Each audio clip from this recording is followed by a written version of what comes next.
Olá, Ana Cristina do Direito e Maternidade para mais um episódio muito especial, o número 10 do Direito e Maternidade Responde. No episódio de hoje, eu não vou responder uma pergunta em específico, eu vou explicar um tema. Hoje o objetivo vai ser explicar, tecer algumas considerações sobre o julgamento do recurso extraordinário 657967 do STF e sua aplicabilidade a todas as seguradas. Bom, mas antes de explicar esse julgado, é preciso a gente entender qual é a razão da existência dele. Que salário maternidade vocês conhecem? Eu tenho certeza. Lembrando que o salário maternidade é um benefício previdenciário pago em razão da ocorrência de parto, aborto não criminoso, adoção ou guardas para fins de adoção. Então, para você receber o salário maternidade, precisa existir uma relação entre você, segurada, e o INSS. A depender do seu tipo de segurada, vocês precisam também atender requisitos mínimos, pressupostos mínimos para poder ter direito. Não basta simplesmente contribuir com a Previdência Social. Por exemplo, se você é contribuinte individual, você precisa ter no mínimo 10 contribuições. Se você tiver 9, mesmo que você tenha 9, você não vai ter direito ao benefício do salário maternidade. Então, esse benefício assistencial, ou melhor, esse benefício previdenciário, depois a gente vai entrar na natureza dele. Então, esse benefício previdenciário, ele é devido nesses fatos geradores, entretanto, dependendo do seu tipo de segurada, você precisa atender algumas características, alguns pressupostos, sob pena de não ter direito. Bom, quando se trata de segurada empregada, você precisa estar com o contrato ativo para receber o benefício do salário maternidade. É por isso que o ano passado, quando saiu o MP 936, eu saí em defesa das trabalhadoras, né? Que em razão da suspensão do contrato de trabalho, o que aconteceria?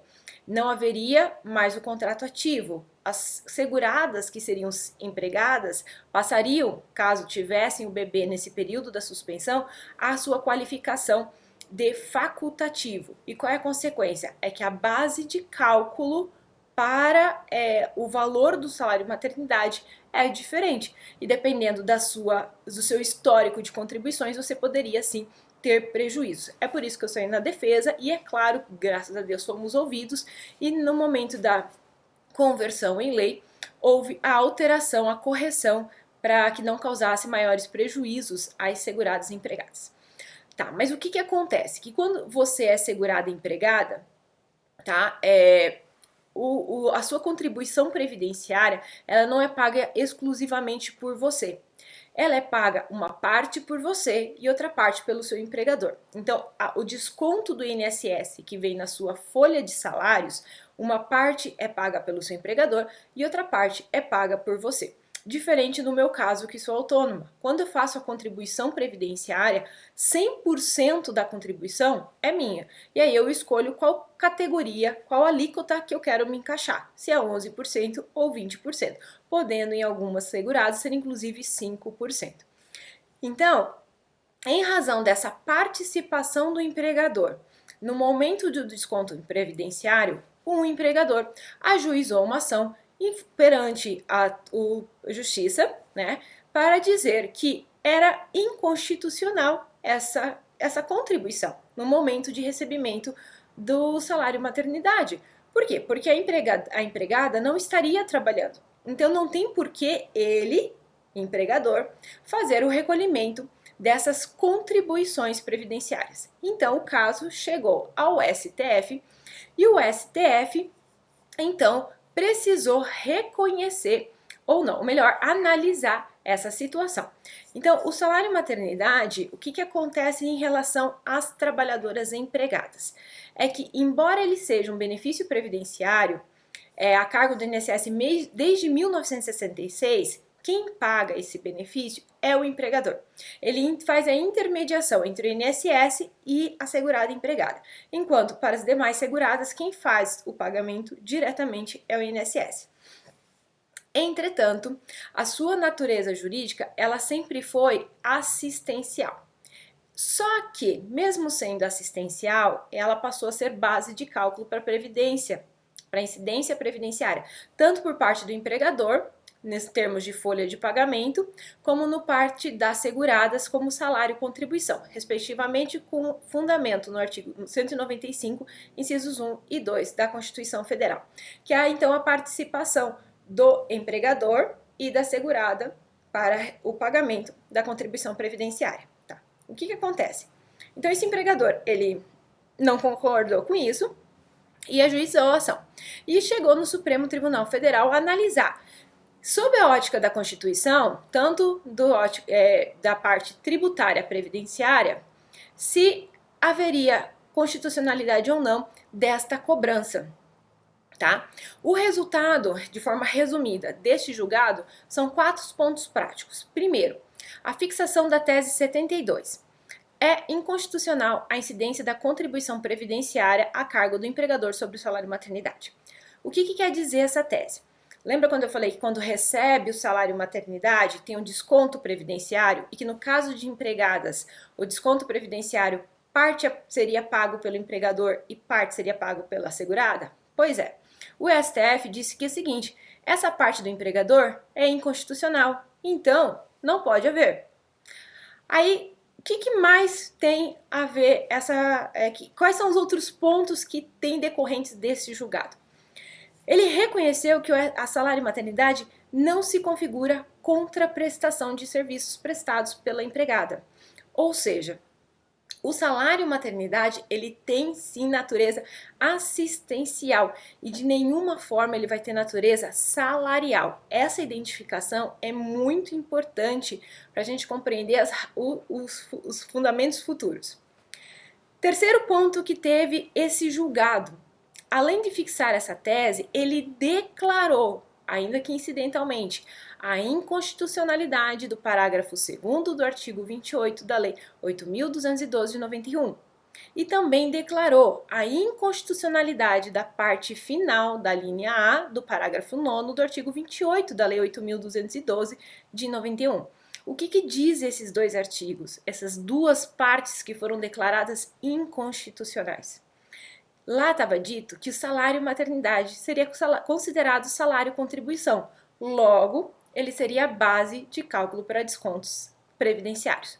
A partir do momento que eu declaro essa regra inconstitucional, eu não considero mais salário maternidade como salário contribuição. Bom, confirma-se então assim que o salário maternidade não tem natureza salarial e sim assistencial. Então, por ter uma natureza indenizatória, ele não pode fazer parte da folha de salários, ou seja, retira-se a obrigação do empregador de realizar o seu desconto, a sua participação na contribuição previdenciária, bem como não pode ser considerado, então, salário contribuição para fins das demais seguradas. Aí surgiu a dúvida, que foi a minha dúvida quando eu vi o resultado do julgado. É constitucional a manutenção do desconto do salário maternidade pelas seguradas? Pelo empregador, o STF já disse que não, na tese, e automaticamente disse também ao declarar a inconstitucionalidade. Seria então pelas demais seguradas? Foi aí que eu parti ao estudo, né, e compreendo que não é constitucional essa cobrança. E venho defendendo desde então. O recebimento do salário maternidade ele não decorre de uma contraprestação de serviço, seja prestado pela segurada ou uma remuneração equivalente, tá? Mas sim pelo fato de um dia ter contribuído para a Previdência Social em razão de um serviço prestado, seja o trabalho, ou equivalente, como é o caso das autônomas ou facultativas, ou por opção. Então, ele não pode ser considerado salário-contribuição, o que afasta a incidência do inciso 2º do artigo 195 da Constituição Federal.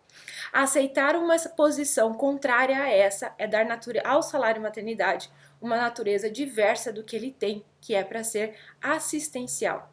O salário-maternidade ele serve para resguardar a mulher nesses 120 dias após o parto, momento em que ela não poderá trabalhar. Então o Estado vem e assume a sua posição de assistencial para dar uma guarida remuneratória, tá?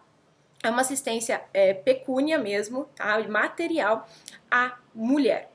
tá? E ao homem também, que algumas hipóteses ele pode receber. Em razão disso, esse meu estudo, eu, mãe de um menino de 4 anos, que tive os descontos previdenciários, descontos previdenciários esses do meu salário de maternidade, que não tem decorrência de relação de emprego, porque eu, quando dei entrada ao salário de maternidade, dei entrada como contribuinte individual, ajuizei uma ação perante a Justiça Federal do Paraná. Então, no primeiro grau eu perdi, tá? Foi entendido a posição da União, entretanto eu recorri, paguei para recorrer, tá? Porque o recurso tem que pagar. E em resumo do caso é o seguinte, aqui são as palavras do juiz de segundo grau. A recorrente requer a reforma da decisão, sustentando que, dada a natureza indenizatória, o salário maternidade não compõe salário de contribuição para efeitos de recolhimento da contribuição previdenciária.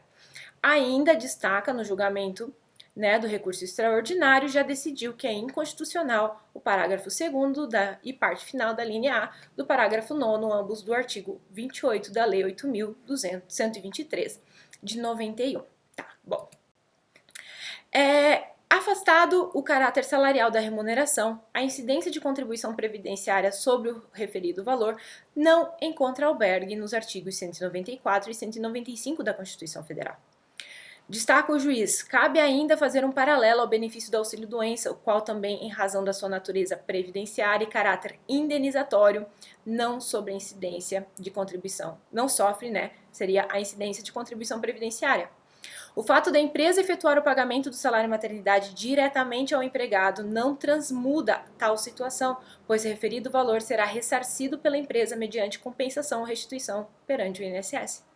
Todavia, no presente caso, a autora não é empregada, é contribuinte individual, sendo o valor do salário maternidade pago diretamente pelo INSS, reforçando ainda mais o caráter do benefício previdenciário indenizatório reparatório. Assim, a argumentação acima também se aplica ao caso dos presentes autos. Como resultado, reforma a sentença para reconhecer a inexigibilidade da contribuição previdenciária sobre o salário maternidade e condenação da União à restituição dos valores indevidamente recolhidos a tal título, de acordo com o recolhimento efetivamente provocado nos autos nos últimos 5 anos anteriores ao ajuizamento da presente ação.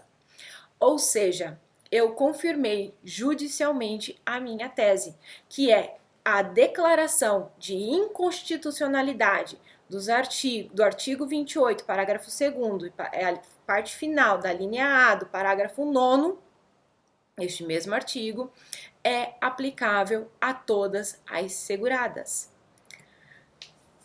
Pontos importantes, né, que eu preciso ressaltar.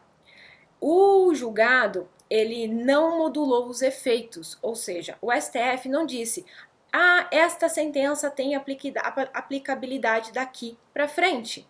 Ou seja, uma vez declarou nula, ou seja, uma vez que é inconstitucional, ele é inconstitucional desde a sua origem. Então, sempre foi inconstitucional a cobrança de contribuição previdenciária sobre o salário maternidade, porque salário maternidade nunca foi salário-contribuição. O que o INSS foi, ao regulamentar desta forma, é dar ao salário maternidade uma natureza diversa do que ela exatamente é. Inclusive, o STJ já vem há muito tempo, junto do ministro Benjamin, no qual eu tenho o nome do meu filho, defendendo essa tese. Tá? De que há uma transmutação da natureza jurídica do salário maternidade, ao atribuir uma qualidade de que ele não é. E aí, então, surgiu, em razão disso, como ele não fez modulação dos efeitos, ele pode ser aplicado a todos. Primeiro, porque o julgado é vinculado. Tá? Ele atende o que está previsto no artigo 102 da Constituição Federal. Ele apresentou todos os requisitos necessários, inclusive teve a declaração de repercussão geral, com fundamentação para a formação do tema 72. Ele teve a declaração de inconstitucionalidade provocada pela União, inclusive, tá? em última instância, que justifica então a aplicação do que a gente chama de abstrativização do controle difuso e torna então desnecessária a comprovação de comunicação ao Senado, sendo apenas um ato formal. Isso porque a publicação da decisão ocorreu dia 19 de agosto de 2020. É por isso que, se hoje vocês olharem a lei atualizada, não vai